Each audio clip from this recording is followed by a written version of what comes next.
Welcome back.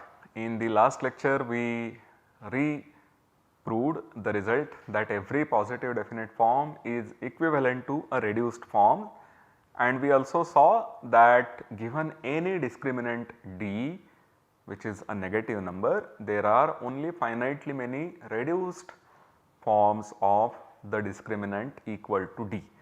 So, we would like to compute this number, and the number of inequivalent reduced forms of the negative discriminant d is called the class number of d. This is a very important quantity. In fact, given any such negative number, there is a certain field extension of the rationals associated to the number, and then there is a quantity called class group associated to this field extension. This class number that we are going to compute actually happens to be the cardinality of the class group. So, the class group and so on, which is defined in a slightly non-trivial way, its order can be computed very easily simply by looking at the number of inequivalent reduced forms of the discriminant d. So, this is a very important number, we denote it by hd. Let us do one computation for this number. We know that this number has to be negative and it is allowed to be 1 or 0 mod 4. So, let us look at the first negative number which is non-zero and is 0 mod 4. So, that number is minus 4. Let us compute h of minus 4.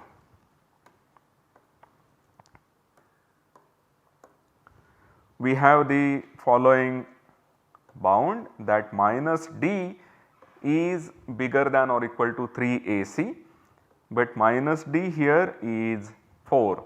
So, we get immediately the bound on AC to be less than or equal to 4 by 3. Now, it is possible that your A and C might be 0.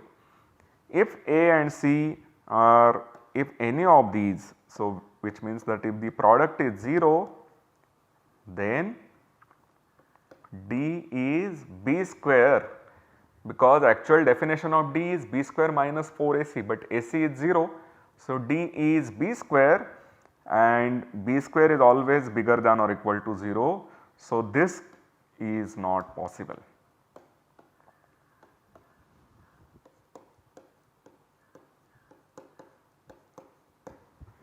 Which means that AC, the product AC is not allowed to be 0, that will have to be a positive number, and the only integer which is not 0 and is yet less than 4 by 3 is equal to 1. So, what we then have is that A equal to C equal to 1. A and C are both non-negative, so they are both either 0 or positive, and their product is equal to 1. So, they better be both equal to 1. So, now A is 1, B is therefore allowed to be 0 or 1 because A and C are equal. So, the possibilities for B go from 0 to A, which is 0 and 1. So, further B can be 0 or 1. So, the two forms that we get are x square plus y square, where A is 1, B is 0 and C is 1, and the other form is x square plus xy plus y square. And so, these are the two possible forms satisfying the bound which was given by the discriminant being equal to minus 4. And now we need to see whether these two forms have the required discriminant. So, this I think we had checked last time, the discriminant of this is minus 4. So, this form is okay for us. Here if you check the discriminant, it is 1 minus 4 and therefore this is minus 3. So, this is not the form that we are going to take. We will take only this form, which is the only reduced form of discriminant minus 4. So, the answer to our question is h minus 4 is equal to 1. That is a very good thing. In fact, this is something that we are also going to use later in remaining further lectures, but therefore you should remember this, but the proof is also very easy. that h of minus 4 is equal to 1. And now we come to this next observation, that this number hd is in fact equal to only the number of reduced forms of discriminant d, which means that we are doing away with the phrase inequivalent, that is redundant. If there are two reduced forms which are equivalent, then they have to be the same. Different reduced forms cannot be equivalent to each other. This is the next theorem that we are going to prove. But before we go to this proof, there are some intermediate lemmas that we will have to do, some basic statements which need to be observed and they need to be proved. So, we will state and prove these lemmas, and then we go to proving the statement that two reduced forms which are equivalent have to be the same. So, here is the first statement, which is quite a simple statement. If you have two integers which are co-prime and we look at our allowed transformation. So, we have Ps minus Qr equal to 1 and we transform the m and n by the allowed transformation, which is that m is going to Pm plus Qn and n is going to Rm plus Sn. Then the GCD of these two numbers remains equal to 1. This GCD does not become bigger. So, how do we prove this? This proof is actually very easy. So, since determinant of our matrix, which is P, Q, R, S is 1, we call this matrix to be U. We have that U inverse also has integer entries.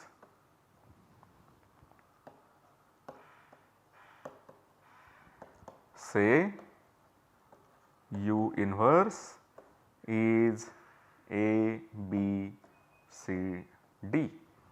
So, we have U inverse which also has integer entries, and if we call these numbers as alpha and beta, then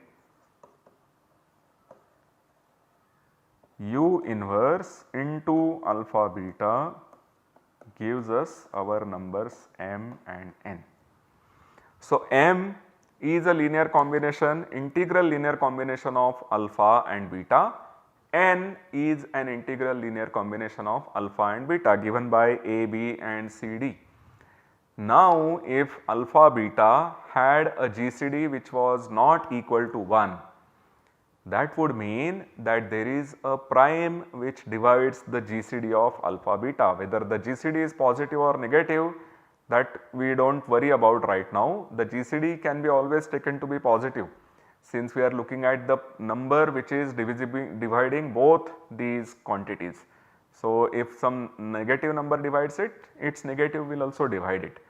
So, we are taking the GCD to be positive, therefore, we will assume that whenever this GCD alpha beta is not 1, then there is a prime P which divides both alpha and beta. But if P divides alpha, P divides beta, then P will divide this combination of alpha and beta.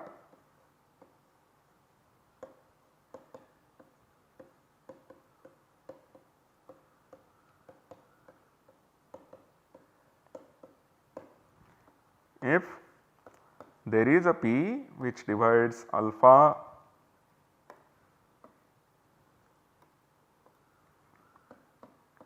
and beta, then the P will divide m and P divides n.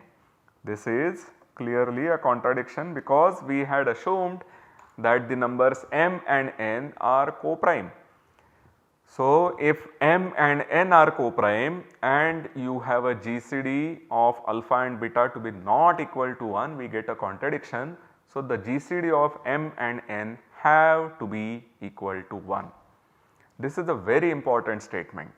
Let us see the importance of this statement in the next slide. First of all, let us recall that whenever we are given any form f, we say that an integer alpha is represented by f if you have that alpha equal to f of mn for some integers m and n. Okay. Further, this is a new definition. We say that f represent alpha properly. The integer alpha is represented properly by f if you have alpha equal to f of m comma n, where the m and n are co-prime. The GCD of m and n is equal to 1. So, we have numbers which are represented by the given positive definite or in general a binary quadratic form if you have alpha equal to f of mn. Now, these m and n might have a non-trivial GCD, but if the GCD is 1, the corresponding integers which are represented by such pair of elements are called to be properly represented by the given form f. What does the lemma say? Remember, lemma said that whenever you had mn to have GCD 1, the transformation, the change of variables will give you another pair which will continue to have GCD 1. So, lemma 1 says that the integers properly represented by two equivalent forms are the same. We had earlier seen that the value sets of two equivalent forms is the same set. If you have an integer which is represented by one form, it is also represented by its equivalent form, and therefore the values represented by two equivalent forms are the same sets of integers.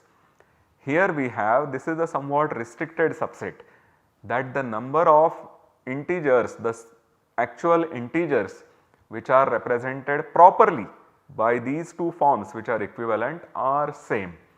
So, if I have alpha represented properly by f and f is equivalent to g, then alpha is represented by g, but it is also represented properly. That means there will have to be some co-prime integers which will give you the value alpha. This is a very important statement. We now go to another very important lemma.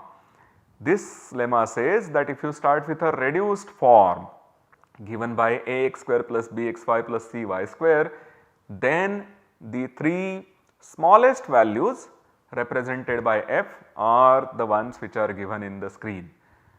So, we are looking at reduced forms. Remember, the reduced form is always a positive definite form, it will take only positive values. So, we can talk about smallest values represented by the form, and what we say here is that any small value represented properly by the form f will either be equal to a or c or a minus mod b plus c or bigger than this. So, this is a very important statement. So, let us go about proving this statement. There are two parts. First of all, we will have to prove that these three values are represented by the form, and then we will say that any value represented properly by our form will have to be bigger than or equal to these three. So, that will tell you that these are the three smallest values represented by our form. So, a is first of all equal to f of 1 comma 0, c is equal to f of 0 comma 1, and a plus or minus mod b plus c is f of 1 comma plus minus 1. So, we then have that these values a, c and a plus minus mod b plus c are represented properly by our form f. Now, note here that here although we have the integers 1 comma 0 and the GCD of 1 comma 0 is 1. Similarly, here we have 0 comma 1 and clearly GCD of 0 comma 1 is also 1. If you had anything where one of the two integers, if you had any pair of integers where one of the two integers is 0, then the other will have to be a multiple of 1 clearly, and then the value represented will be a multiple of A or C by a square. This is what we have, and now what we are going to see further is that if you have any two integers which are co-prime, then clearly whenever one of them is 0, the other is 1. So, if you are looking at integers which are represented properly by our form f, and if none of those integers is 0, then we have to only show that those values are bigger than or equal to A minus mod B plus C. So, let me write down this statement. We show that if Mn is 1, the product is non-zero, then f m comma n is bigger than or equal to A minus mod B plus C. This will complete the proof because the proper representation requires a pair of integers which are co-prime.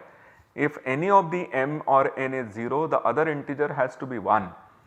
So, 1 0 and 0 1, these are the two possible pairs of integers which are co-prime, and one of the two integers is equal to 0, but there are no other such elements. So, once we are done with these two, the other numbers that are going to be properly represented will be given by m comma n, where the product mn is non-zero, and then we show that any such value f of mn has to be bigger than or equal to this third number A minus mod B plus C.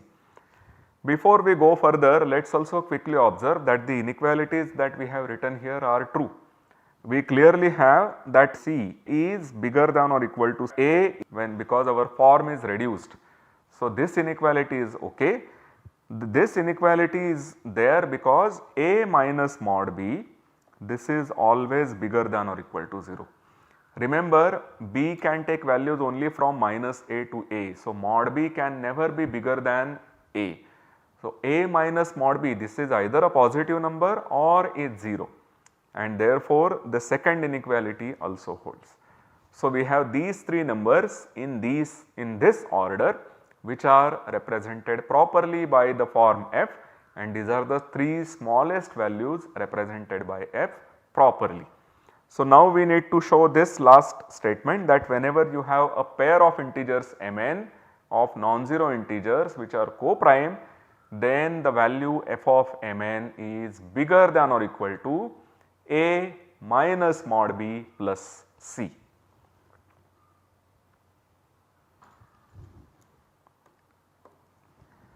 So, assume first of all that our mod m is bigger than or equal to mod n. This is one thing that we assume, one inequality. We will then also see the other proof. F of m comma n is A m square plus B m n plus C n square. We observe one basic inequality here.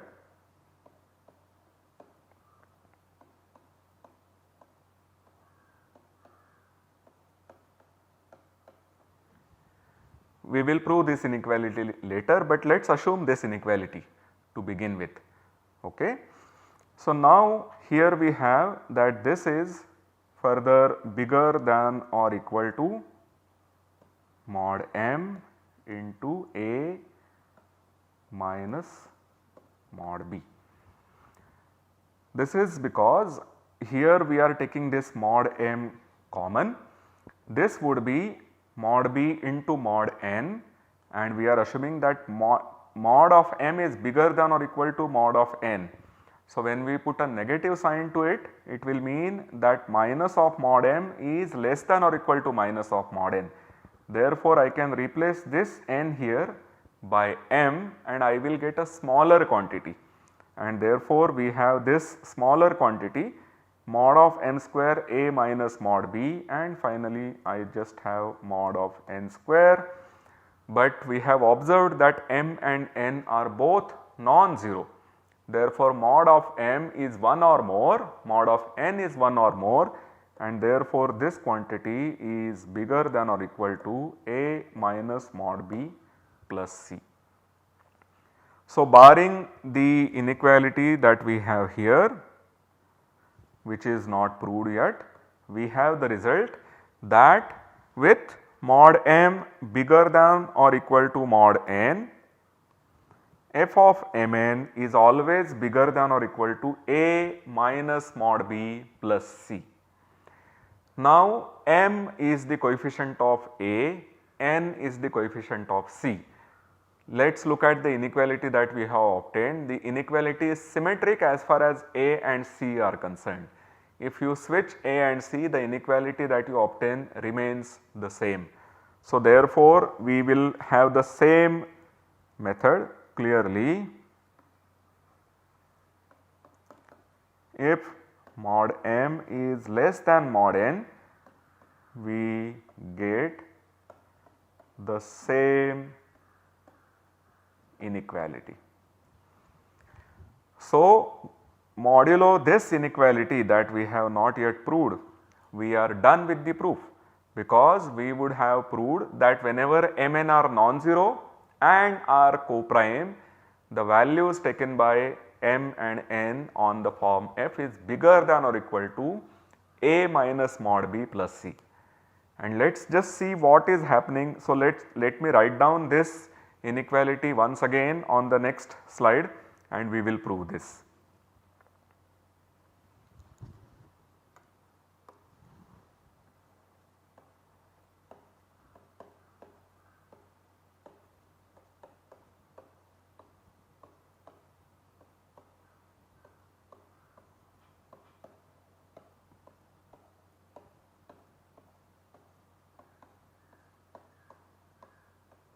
This is the inequality that we want to prove. Now, notice that this thing is simply a times mod m square minus mod m into mod bn plus c times mod n square. Now, whether m is positive or negative, whether n is positive or negative, mod m square is the same as m square, mod n square is the same as n square. So, to prove this inequality, we have to only prove Bmn is bigger than or equal to minus of m into mod minus of mod m into mod Bn, which is actually equivalent to showing that product alpha beta of any two integers is always bigger than or equal to the product minus of mod alpha mod beta. This is the only inequality that we have to observe, but this is true, we can just look at all possibilities for the signs of alpha and beta. If both alpha beta are positive, here we get something which is bigger than or equal to 0. This is positive and this quantity is clearly negative, because mod alpha is alpha, mod beta is beta.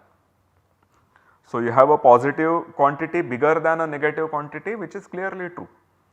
If both alpha and beta are negative, their product is positive. So, this quantity is again bigger equal 0 if both are negative, whereas this is again going to be negative. This quantity on the RHS is always negative.